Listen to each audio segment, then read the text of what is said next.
ඒ වගේ විශේෂ අපි දන්නවා ස්වාමීන් වහන්සේ මේ පුරහල අපට ප්‍රදේශීය ජනතාවට ඉදවස හොඳ නාට්‍යයක් බලන්න, හොඳ සංගීත රසහනක් බලන්න, ඔවුන්ගේ උත්සවයක් තියන්න අපිට පුරහලක් නැහැ. නමුත් පුරුබද්දාවේ පවා පුරහලක් තියෙනවා.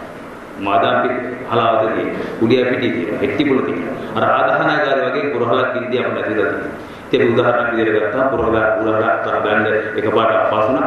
අපි නායක ස්වාමීන් වහන්සේ එකගෙන උන්වහන්සේගේ අවසර ලැබෙනවා. දැන්ටමත් අපිට විශාල ශාලාවක් තියෙනවා.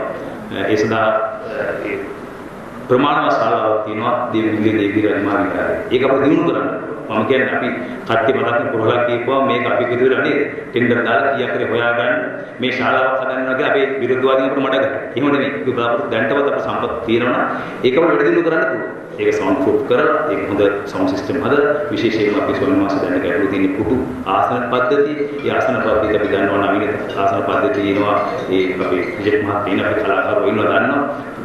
ශාලාවේ කෙරවල විද්‍යාවට අදාළ වේදිකාවක් මේ විදිහට නිර්මාණය කරපු සැලසුම් සහගත ආසන තියෙන අපේ පුරවලවල් අපේ නාට්‍ය රංගවල තියෙනවා. ඒ ආදී වශයෙන් අපි දැනට තියෙන දේවගිරි රජමහා විහාරයේ වගේ තැන්වල අපි තියෙන ශාලා භාවිතා කරමින් අපට පුරහලක් නිර්මාණය කරන්න පුළුවන්.